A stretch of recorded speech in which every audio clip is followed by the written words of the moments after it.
Breaking news చూస్తున్నాం. పశ్చిమాసియాలో సాగుతున్న యుద్ధం వల్ల పలు దేశాలు లాక్డౌన్ విధిస్తున్నాయి. ఆస్ట్రేలియా, థాయిలాండ్, ఫ్రాన్స్, ఫిలిప్పీన్స్ వంటి దేశాల్లో లాక్డౌన్ విధించారు.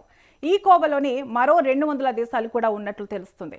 యుద్ధం కారణంగా పాకిస్తాన్, శ్రీలంక, ఈజిప్ట్, ఇథియోపియా వంటి దేశాలు కూడా లాక్డౌన్ విధిస్తున్నాయి.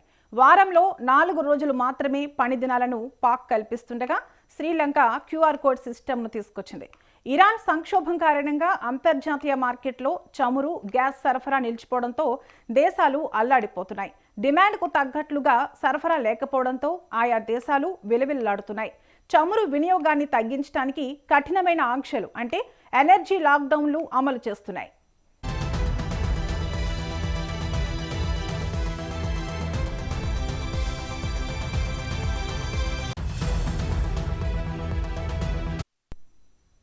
ఇక ఇదే అంశంపై మరింత సమాచారం మా ప్రతినిధి బిజినెస్ అనలిస్ట్ రాజ్ కుమార్ అందిస్తారు.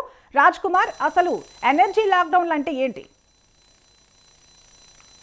జనరల్ గా ఎనర్జీ లాక్డౌన్ అంటే ఆల్మోస్ట్ ఇప్పుడు మనకు ఏదైనా క్రైసిస్ వచ్చినప్పుడు, లైక్ అంటే మనం ఇంధనాలకు సంబంధించి ఐదర్ గ్యాస్ కానీ, పెట్రోల్ కానీ, డీజిల్ కానీ, లేదా ఎలక్ట్రిసిటీ కానీ, సో దీనికి సంబంధించి కనుక కొరత ఏర్పడినప్పుడు దేశవ్యాప్తంగా కంట్రీస్ వాళ్ళ దేశాలకు ఉండేటువంటి ప్రొడక్షన్ కి అనుగుణంగా వాటిపైన కంట్రోల్ పెట్టడం జరుగుతుంది. So for example petrol, diesel కి సంబంధించి కరోనా టైంలో కొంత రెస్ట్రిక్షన్ జరిగినాయి. సో ఇప్పుడు పశ్చిమాసియాలో జరుగుతున్నటువంటి యుద్ధ నేపథ్యంలో చాలా వరకు దేశాలన్నీ కూడా ఎనర్జీ లాక్డౌన్ అటువంటి కండిషన్ లోకి వెళ్ళాయి.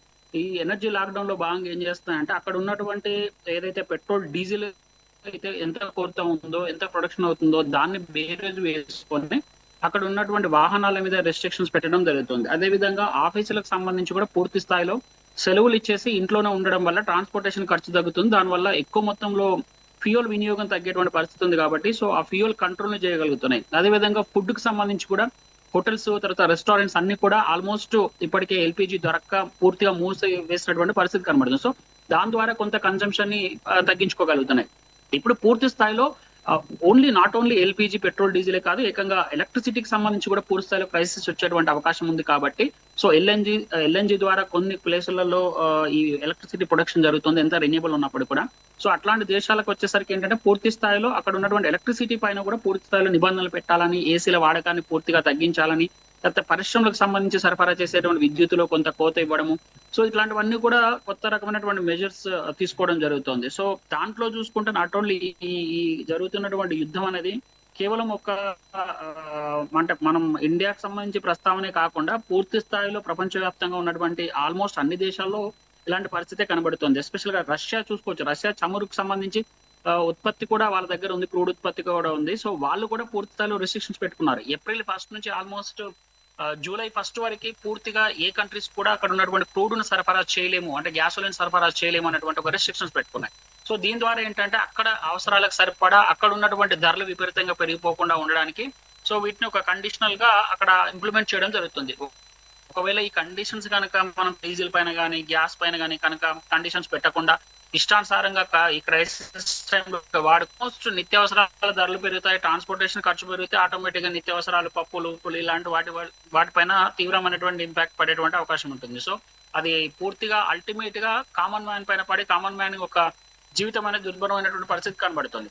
సో ఇప్పుడున్నటువంటి సిచ్యువేషన్ లో ఆల్మోస్ట్ అన్ని కంట్రీస్ అదే సిచ్యువేషన్ లో ఉన్నవి. ఈ హర్ముజ్ జలసంధికి సంబంధించి మూతపడిన దగ్గర నుంచి ఆల్మోస్ట్ 3 వారాలు గడుస్తుంది. సో అలాంటి సిచ్యువేషనే కనబడుతుంది. సో మనం ఒక యుద్ధానికి సంబంధించినటువంటి ఆంక్షలు విధించినటువంటి కంట్రీలలో కొన్నిటి గురించి ప్రస్తావనకు తీసుకొద్దాం. సో మన పక్కనే ఉన్నటువంటి శ్రీలంక చూసుకుంటే, శ్రీలంకలో ఏం చేశారంటే పూర్తిగా పెట్రోల్, డీజిల్ పైన ఒక QR కోడ్ విధానాన్ని పెట్టడం జరిగింది. సో అక్కడ ఉన్నటువంటి మొబైల్ వినియోగదారులకు ఎవరైతే వీటిని రిజిస్టర్ చేసుకోవాల్సినటువంటి అవసరం ఉండదు, లైక్ మనం వాట్సాప్ ఇలా రిజిస్ట్రేషన్ చేసుకున్నట్టుగా వాళ్ళకు ఒక QR కోడ్ ఇస్తారు. ఆ QR కోడ్ ఆధారంగానే ఒక రోజుకి లేదా ఒక వారానికి వాళ్ళకి ఎంత పెట్రోల్ ఇవ్వాలి, ఎంత డీజిల్ ఇవ్వాలి అనేది డిసైడ్ చేస్తున్నారు. దీని ద్వారా దాదాపుగా 20 to 30% ఆఫ్ ఎక్స్ట్రా ఏదైతే పెట్రోల్, డీజిల్ వినియోగం ఉందో దాన్ని తగ్గిస్తామని చెప్పేసి శ్రీలంక చెప్తోంది. సో ఇంకోవైపు మన పొరుగు దేశమైనటువంటి బంగ్లాదేశ్ లో కూడా సేమ్ QR కోడ్ విధానాన్ని అవలంబిస్తున్నారు. ఇక పాకిస్తాన్, ఫిలిప్పైన్ లో చూసుకున్నా కూడా సేమ్ ఇట్లాంటి సిచ్యువేషన్ మనకు కనబడుతోంది. అదేవిధంగా ఈజిప్ట్, న్యూజిలాండ్ లో కూడా అదే సిచ్యువేషన్ కనబడుతుంది. వారానికి కేవలం 3 రోజులు మాత్రమే న్యూజిలాండ్ లో పెట్రోల్, డీజిల్ ఇచ్చేటువంటి అవకాశం ఉంటుంది. కొన్ని ప్లేసులు అయితే కంప్లీట్ గా కార్ ఫ్రీ డే చేశారు. రష్యా కూడా సేమ్ విధానం ఉంది. మయన్మార్, ఫిలిప్పైన్ లో అయితే పూర్తి స్థాయిలో ప్రభుత్వం కేవలం 4 రోజులు మాత్రమే పని దినాన్ని ప్రకటించింది. అక్కడ పబ్లిక్ ట్రాన్స్పోర్ట్ యూజ్ చేయాలని చెప్తుంది. సో భూటాన్, ఈజిప్ట్ లో కూడా అలాంటి సిచ్యువేషన్ కనబడుతుంది. అంటే హర్మూజ్ జలసంధి ద్వారా దాదాపుగా చమురు 70% కంటే ఎక్కువ వివిధ దేశాలకు రవాణా అవుతుంది. So 70% cut off. Raj Kumar, energy lockdown విధిస్తున్న దేశాలు ఎన్ని ఉండొచ్చు అంటారు? అవి కోలుకునే వీలుందంటారా? సో దాదాపుగా ప్రపంచవ్యాప్తంగా ఉన్నటువంటి మెజారిటీ కంట్రీస్ లో కూడా ఇలాంటి సిచ్యువేషన్ కనబడుతుంది. ఎస్పెషల్ గా ఈ 2-3 రోజుల నుంచి చూసుకున్నట్టయితే మన పక్కన ఉన్న బంగ్లాదేశ్, తర్వాత శ్రీలంక కావచ్చు, పాకిస్తాన్ కావచ్చు, ఇవన్నీ కూడా ఫేస్ చేస్తున్నాయి. సో అదే విధంగా మనకు రష్యా, థాయిలాండ్, ఫిలిప్పైన్ లో అయితే పూర్తి స్థాయిలో వారంలో 3 రోజులు మాత్రమే వాళ్ళకి వెహికల్స్ అలౌ చేస్తున్నారు. వర్క్ ఫ్రమ్ హోమ్ విధానాన్ని ప్రవేశపెట్టాయి. సో రష్యా అయితే ఏకంగా ఎక్స్పోర్ట్స్ ని పూర్తి స్థాయిలో ఏ కంట్రీలకు అయితే ఎక్స్పోర్ట్ చేస్తాయో ఆ ఎక్స్పోర్ట్స్ ని కూడా కంప్లీట్ గా ఆపేసినటువంటి పరిస్థితి కనబడుతుంది. కొన్ని ప్లేసులలో అంటే ఈజిప్ట్ లాంటి కంట్రీలో అయితే ఏకంగా మాల్స్, రెస్టారెంట్లు అన్నింటి కూడా కేవలం 4 hours మాత్రమే పెడుతున్నారు. అంటే మనం ఇమాజిన్, ఒకప్పుడు మనం లాక్డౌన్ అనేటువంటి పదం కరోనా టైంలో ఇంట్రడ్యూస్ అవుతే, ఇప్పుడు ఈ క్రూడ్ క్రైసిస్ టైంలో మనకి ఈ కొత్తగా ఎనర్జీ లాక్డౌన్ అనేటువంటి పదం వినబడుతోంది. సో ఇండియాలో కూడా ఆల్మోస్ట్ ఇలాంటి అంటే పూర్తి స్థాయిలో లాక్డౌన్ విధిస్తారనేటువంటి పుకార్లకి కేంద్ర మంత్రి కొంత క్లారిటీ, హర్దీప్ సింగ్ పూరి కొంత క్లారిటీ ఇచ్చారు. బట్ క్రైసిస్ అయితే కంటిన్యూ అవుతుంది. ఇది ఎంత కంట్రోల్లో ఉంది అని చెప్పినప్పుడు కూడా క్రైసిస్ అయితే కంటిన్యూ అవుతుంది. సో నెక్స్ట్ లెవెల్లోకి వచ్చేసరికి ఐ థింక్ ఏప్రిల్ నుంచి కనుక రష్యా కనుక పూర్తి స్థాయిలో చమురు ఎక్స్పోర్ట్స్ పైన కనుక బ్యాన్ పెట్టినట్లయితే మనం ఇప్పుడున్నటువంటి పరిస్థితులలో మనం పశ్చిమ ఆసియా కంట్రీల కంటే, గల్ఫ్ కంట్రీల కంటే కూడా మనం రష్యా నుంచి కొంత చమురు ఎక్కువ దిగుమతి చేసుకుంటున్నాము ఉన్నత దానికంటే కూడా ఇప్పుడు రైట్ నౌ. సో అది కనుక రిస్ట్రిక్షన్స్ పెడితే 20%, 30% మనకు అక్కడ నుంచి వస్తుంది కాబట్టి ఆ 30% మీద కూడా ఇంపాక్ట్ పడేటువంటి అవకాశం ఉంటుంది. సో దీని ద్వారా మన ఇండియాలో కూడా కొంత ఫ్యూయల్ క్రైసిస్ వచ్చేటువంటి అవకాశం ఉంది. ఇప్పటికే మనం ఎల్ఎన్జీకి సంబంధించి కమర్షియల్ గ్యాస్ ఎక్కడ కూడా సరఫరా లేదు. ప్రభుత్వం చెప్తున్నా కూడా మనకి ఎక్కడ చూసిన హోటళ్లలో కమర్షియల్ గ్యాస్ కంప్లీట్ గా బంద్ అయిపోయింది. హోటల్స్ బంద్ అయిపోయి కమర్షియల్ గ్యాస్ లభించడం లేదు. సో సేమ్ సిచ్యువేషన్ మళ్ళీ ఫ్యూయల్, పెట్రోల్, డీజిల్ కూడా వచ్చేటువంటి అవకాశం ఉంటుంది. ఎందుకంటే ఏప్రిల్ 1 తర్వాతనే పూర్తి స్థాయిలో రిస్ట్రిక్షన్స్ వస్తున్నాయి. అన్ని కంట్రీలు స్లోగా ఎనర్జీ లాక్డౌన్ మోడ్ లోకి వెళ్తున్నాయి కాబట్టి కొంత ఇట్లాంటి మళ్ళీ సేమ్ కరోనా లాంటి కండిషన్ ని మనం ఫేస్ చేసేటువంటి స్కోప్ ఉంటుంది. సో దీని ద్వారా ఆటోమేటిక్ గా పెట్రోల్, డీజిల్ ధరలు పెరిగితే ఖచ్చితంగా కామన్ మ్యాన్ పైన ఇంపాక్ట్ ఉంటుంది. సో రవాణా ఛార్జీలు పెరుగుతాయి. సో నిత్యావసరాల ధరలు కూడా పెరిగేటువంటి ఛాన్స్ ఉంది. అంటే కరోనా తోటి ఇప్పటికి పోలిస్తే కరోనాలో జరిగినటువంటి లాక్డౌన్ అనేది కొంత మీరే చెప్పొచ్చు. ఇప్పుడు జరిగేటువంటి లాక్డౌన్ అనేది చాలా సివియర్ గా ఉండేటువంటి అవకాశం ఉంది. ఎందుకంటే అప్పుడు మనకు పెట్రోల్, డీజిల్, నిత్యావసరాలు మనకు లభించాయి. సో ప్రపంచవ్యాప్తంగా ఇష్యూ ఉన్నప్పుడు కూడా. బట్ ఇప్పుడు ఏంటంటే మనకు ఫ్యూయల్ అనేది పూర్తిగా ఆగిపోయేటువంటి పరిస్థితి ఉంది కాబట్టి అది చాలా తీవ్రంగా ఇంపాక్ట్ పడేటువంటి అవకాశం కనబడుతుందండి. సో ప్రత్యామ్నాయాలు ఏం లేవు. ఉన్నటువంటి రిసోర్సెస్ ని పూర్తి స్థాయిలో కంట్రోల్ గా వాడుకోవడం, వెహికల్స్ యూసేజ్ ని పూర్తిగా తగ్గించేసి పబ్లిక్ ట్రాన్స్పోర్టేషన్ పైన డిపెండ్ అవ్వడము, తర్వాత ఆఫీస్ కి సంబంధించినటువంటి చాలా వరకు ఐటీ కంపెనీలు ఇప్పటికే వర్క్ ఫ్రమ్ హోమ్ విధానాన్ని పాటిస్తున్నాయి. సో అన్ని ఆఫీసులు కూడా వర్క్ ఫ్రమ్ హోమ్ విధానాన్ని కొంత ప్రవేశపెట్టాల్సినటువంటి అవసరం ఉంటుంది.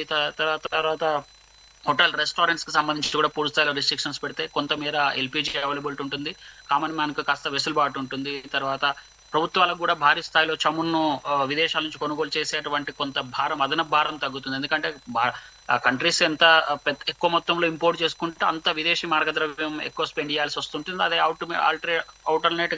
ఆల్టర్నేట్ గా ఖచ్చితంగా అది కామన్ మ్యాన్ పైన పడుతుంది. కాబట్టి ప్రభుత్వం ఇప్పటికే చర్యలు తీసుకుంది. ఎందుకంటే మొన్న 2 సార్లు మోడీ రాజ్యసభలో చెప్పారు కొంత కరోనా పరిస్థితులు వచ్చే అవకాశం ఉంది కాబట్టి బీ రిస్ట్రిక్ట్, బీ కంట్రోల్డ్ అని చెప్పేసి స్టేట్ గవర్నమెంట్లకు చెప్పారు. నిన్న ముఖ్యమంత్రులతో సమావేశమైనప్పుడు కూడా పూర్తి స్థాయిలో ఎనర్జీకి సంబంధించి ఎస్పెషల్ గా పెట్రోల్, డీజిల్, గ్యాస్ పైన పూర్తిగా కండిషన్స్ పెట్టి దానికి అనుగుణంగానే వాటి కండిషన్స్ ఇంప్లిమెంట్ చేయాలని చెప్పేసి స్ట్రిక్ట్ గా చెప్పినట్టుగా కనబడుతోంది. అది నాకు తెలిసి ఏప్రిల్ 1 నుంచి పూర్తి స్థాయిలో ఇంప్లిమెంట్ లోకి కూడా వచ్చేటువంటి అవకాశం కనబడుతుంది. తెలంగాణ రాజ్ కుమార్, సో భారత్లో కూడా ఎనర్జీ లాక్డౌన్ ఉండొచ్చు అంటున్నారు. అయితే భారత్లో ఎనర్జీ సెక్యూరిటీని పటిష్టం చేస్తామని కేంద్రం అంటుంది. దీన్ని ఎలా చూడాలి?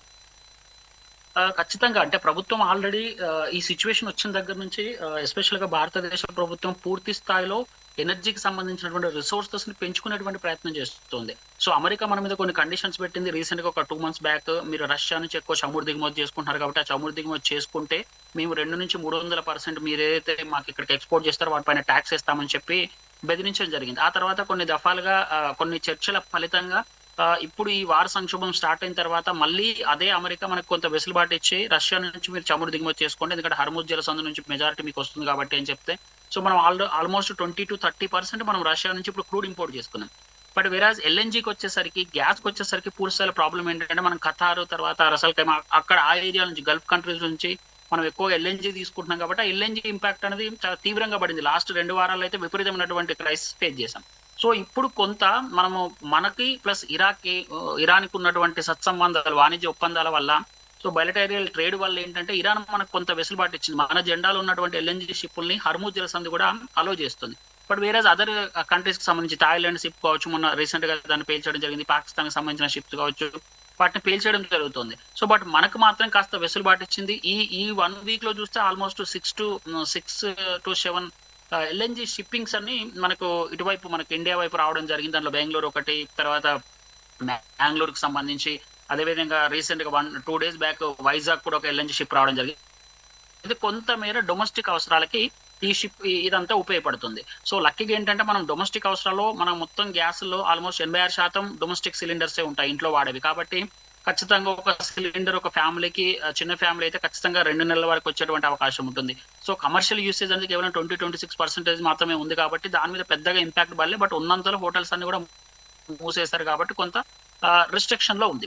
ఇప్పుడు ప్రభుత్వం ఏం చేస్తుందంటే ఆల్రెడీ రాష్ట్ర ప్రభుత్వాలకు చెప్పింది, మీ దగ్గర వాడేటువంటి పెట్రోల్ డీజిల్ కి సంబంధించి మన దగ్గర ఇప్పటికీ కేంద్రం దగ్గర ఒక 60 రోజులకు సరిపడా మనకు నిల్వలు ఉన్నాయి. సో ఈ నిల్వలు ఉన్నాయి కాబట్టి వాటిని ప్రాపర్ గా వాడుకుందాం అని చెప్తున్నారు. ఎందుకంటే రాబోయే సమ్మర్ కాబట్టి కొంత కరెంట్ యూసేజ్ లో కూడా గ్యాస్ యూజ్ చేస్తారు కాబట్టి అది కంట్రోల్ చేయడం, తర్వాత ఇండస్ట్రీస్ కి సంబంధించి కూడా క్రూషియల్ ఏదైతే ఇండస్ట్రీస్ అనుకుంటారో వాటిని మాత్రమే రన్ చేసి, కార్పొరేట్ ఆఫీసెస్ లైక్ మనకు సాఫ్ట్వేర్ రిలేటెడ్ ఉన్నటువంటి ఆఫీసులలో పూర్తి స్థాయిలో వర్క్ ఫ్రమ్ హోమ్ విధానాన్ని కనుక పెడితే మెజారిటీ ఆఫ్ పెట్రోల్ ఫ్యూయల్ ని మనం కాపాడుకోగలుగుతాం అనేది ఇటు కేంద్ర ప్రభుత్వం యోచిస్తుంది. అట్ ద సేమ్ వాటిని ఇంప్లిమెంట్ చేయాలని చెప్పేసి ఇప్పటికే రాష్ట్ర ప్రభుత్వాలకు ఆదేశించడం జరిగింది.